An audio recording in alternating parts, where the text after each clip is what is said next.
Hey everyone, welcome to the channel. Today we'll discuss the 2024 Sony Bravia 3 4K LED TV. In this video, we'll focus on the 85-inch model. This TV is massive, so just in case you want a smaller panel, the Bravia 3 is also available in 75, 65, 55, 50 and 43-inch screen sizes.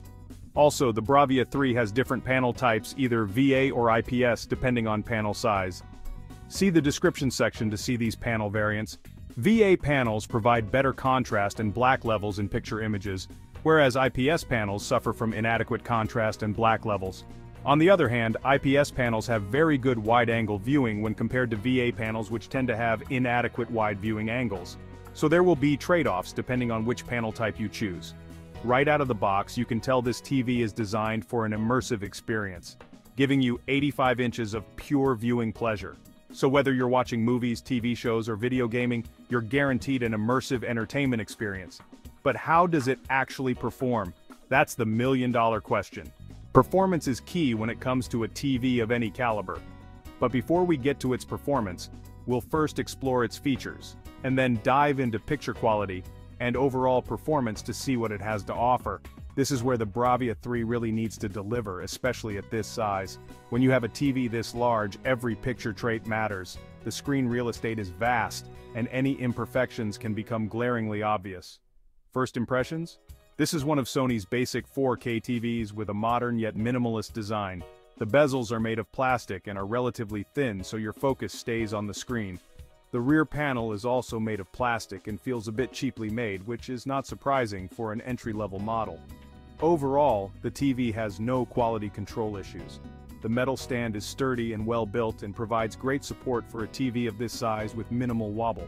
A few key features include Sony's 4K HDR Processor X1, which intelligently enhances every scene in real-time, boosting color, contrast and clarity.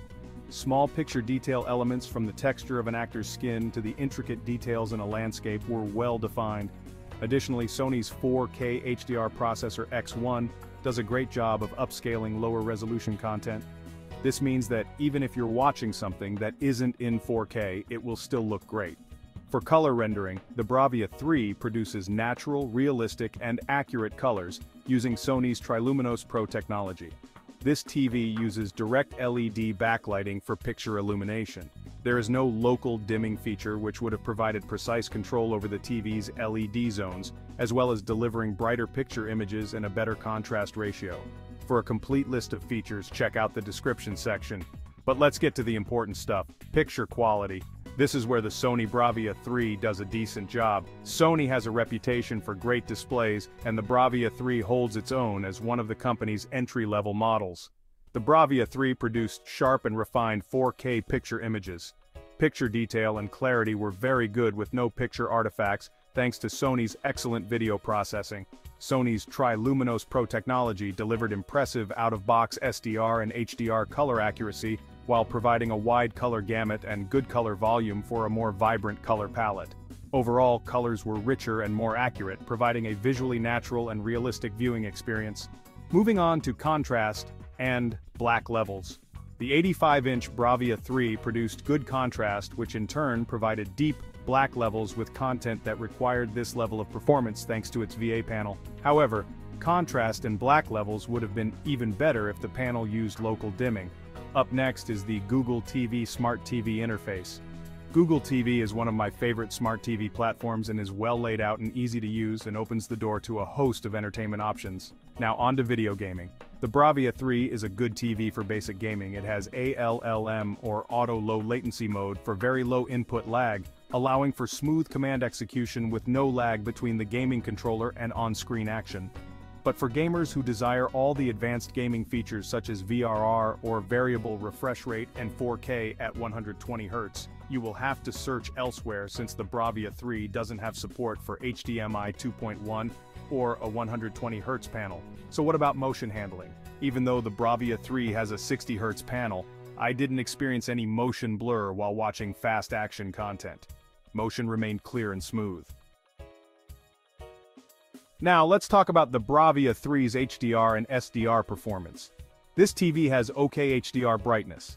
It doesn't have enough high peak brightness output to allow highlights to stand out with impact for an optimal HDR viewing experience. SDR on the other hand has good peak brightness output for watching all standard dynamic range content even in a well-lit room, and does a decent job resisting screen glare in a room with lights on. While the Bravia 3 delivers good overall picture quality, it does however have its limitations. First, and as I just mentioned, is its lack of high HDR peak brightness output. Additionally, it doesn't have local dimming, no HDMI 2.1 support, and no VRR support. It only has a 60Hz panel and doesn't have good wide-angle viewing performance. So, in conclusion, if you don't have an issue with the Bravia 3's shortcomings and you're looking for a basic 4K TV without all the bells and whistles, and still get decent picture quality, then you may want to consider the Sony Bravia 3. If you found the content in this video informative, please like and subscribe to this channel, and hit the notification bell for more tech videos. And please check out HDTVs and more.com for more tech-related content. Thanks for watching.